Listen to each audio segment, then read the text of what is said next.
How's it going, everyone? This is Mike back for another contribution to the weekly chat topic introduced by DVD Collector 1974, James. And our friend Ian, also known as All Things Films, has already put up his response. I'd like to welcome anybody who would like to jump in and either type in something at the bottom here or do a video. We'd love to have you join us. It's great. And first of all, let me thank everybody who has been responding to the chat so far. Certainly on my channel, I've gotten a lot of really terrific opinions and ideas, and I appreciate what people have to say, and it means a lot to me. So thank you very much. So the topic this week has to do with actors and actresses and directors and how we feel about them, how much they mean to us in our lives, and how involved are we, or do we even care about their personal lives, including scandals that they may be involved in. James and Ian both talked about the scandals involving Kevin Spacey, continuing allegations about Woody Allen, which have been going on for about 20 some years. He even mentioned things about Charlie Chaplin's personal life, which a lot of people don't remember anymore because it's been so long ago. But yeah, so I'll touch on those things later on.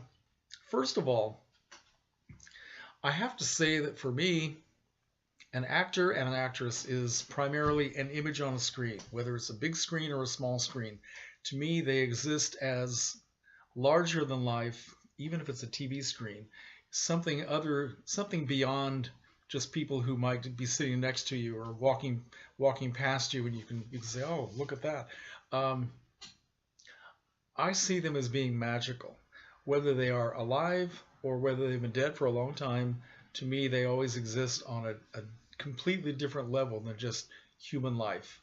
And so I'm somehow able to separate the image on the screen, that magical image, from the real person. Now, that's not to say that sometimes I care very much about the real person and their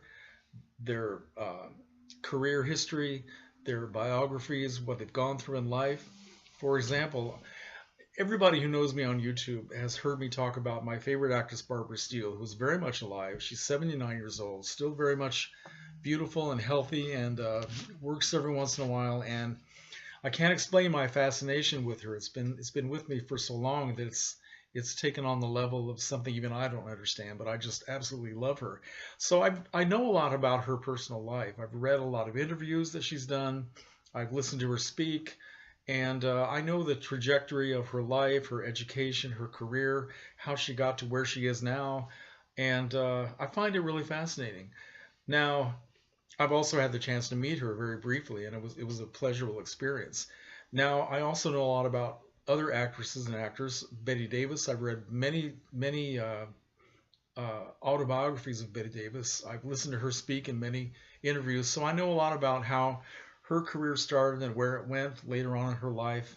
I've read biographies of people like Robert Mitchum, and yeah, there are a lot of people that I know about, I care about, and I find them almost as fascinating off screen as they are on screen. But it doesn't change the fact that to me, the real person somehow can never measure up to the magical image on the screen. So even if they disappoint me.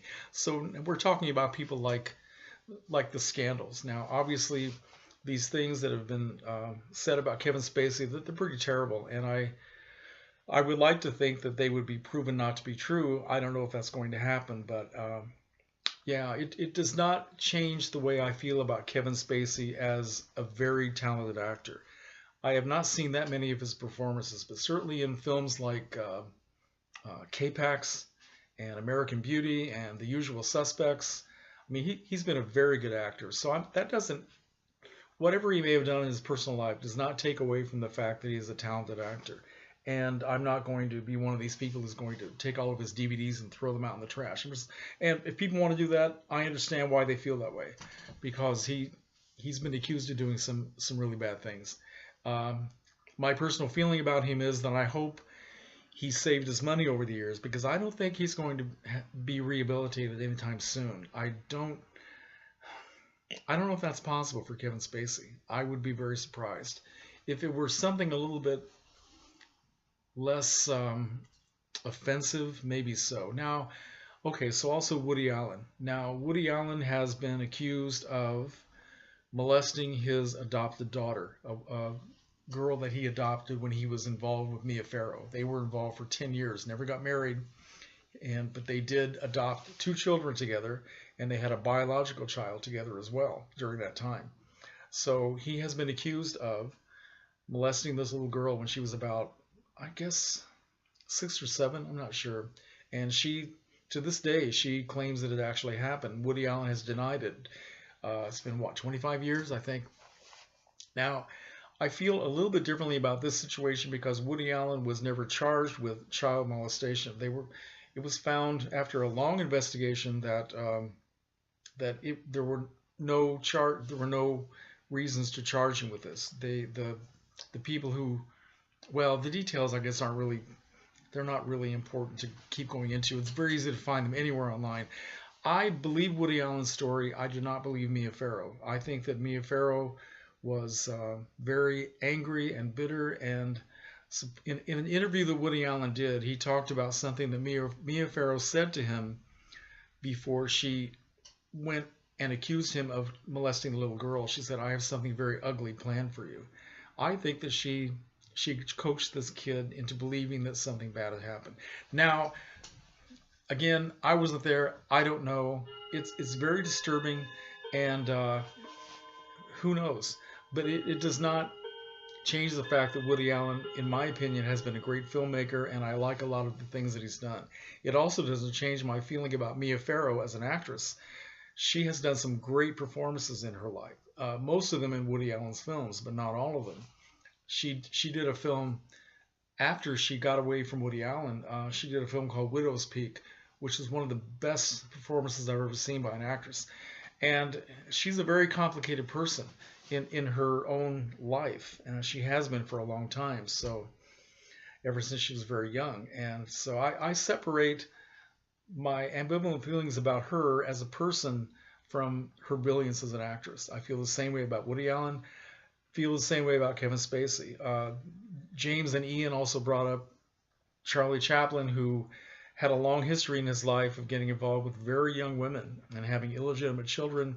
He was in court more than once, I believe, for some of these things. And yeah, he did a lot of bad things, but it does not change how I feel about him as an actor and a director. So that's my answer to the scandal. Now, how do I feel when these people pass away? It can be very hard sometimes. I remember the earliest memory I have of losing a movie star was when Marilyn Monroe died. I was 11 years old. That was really hard.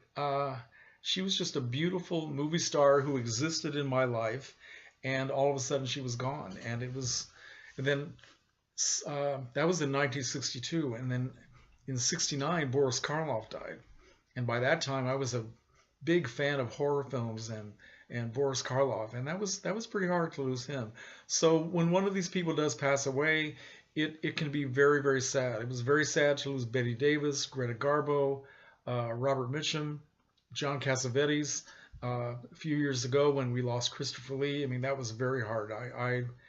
Wow, I was hoping he would live forever. So when we lose Barbara Steele, I will probably fall apart, but she will continue to live as that amazing image on the screen, and we will always have her that way.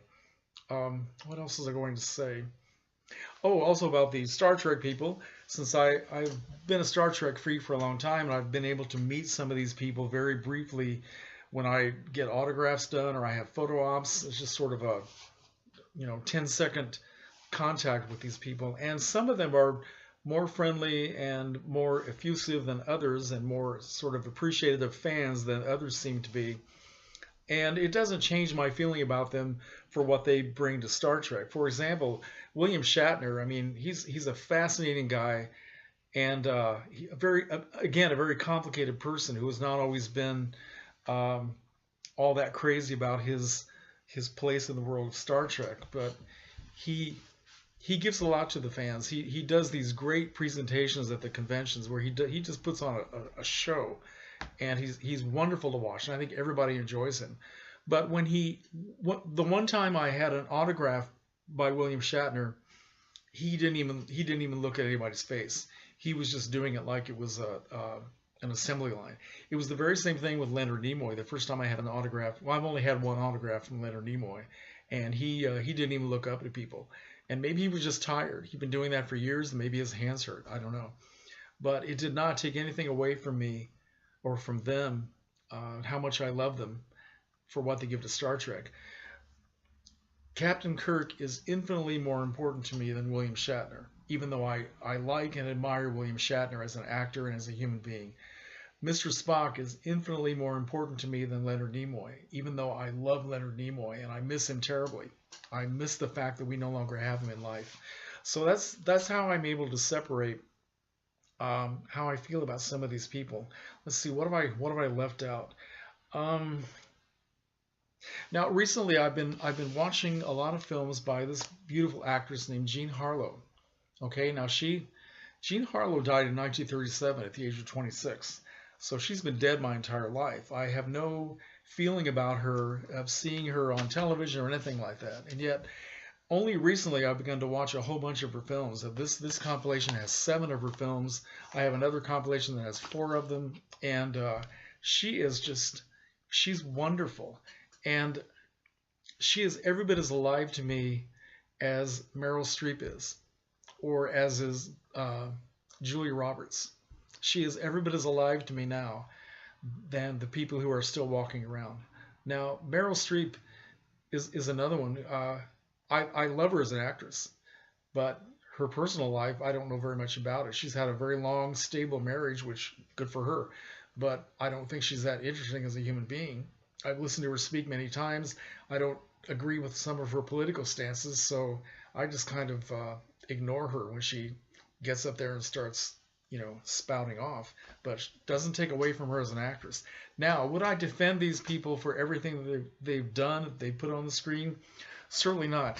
Even somebody like, Meryl Streep, now certainly a great, great actress, given us some great roles in her life, and I'm sure she will continue to do so. But when you talk about something like Mamma Mia, sorry, too much pina colada here, folks. Mamma Mia, which was a very popular film, and you got to hear her sing, which was nice because she's a very good singer, but that was a stupid movie. And I would not consider that. I would not defend Meryl Streep as an actress in that film. Even Bette Davis. Now, Bette Davis has given some great performances in her career, but later in her career at Warner Brothers in the late 1940s, she was doing some films that were not very good. You simply cannot compare the brilliance of Bette Davis in Dark Victory in 1939 to the Bette Davis of Beyond the Forest in 1949. You just can't. Well, you could, but it would mean that you're completely insane. And even Barbara Steele, as much as I love her as an actress and a person, some of her performances are better than others. I think that a large part of her fascination that people like me have for her is her appearance, that brilliant love affair she has with the camera, with her face and her facial expressions, every bit as much as her acting talent. I think she's a very good actress. I don't think she's a great actress, but the combination of what she does as an actress when she's doing a role and the way the camera worships her is brilliant most of the time. I think some of her minor French and Italian films, that most of which were not horror films and that never made it to this country, they are probably more fun to watch in a way because she was playing these little sort of like these little sex kittens and being very funny and very quirky, and she was.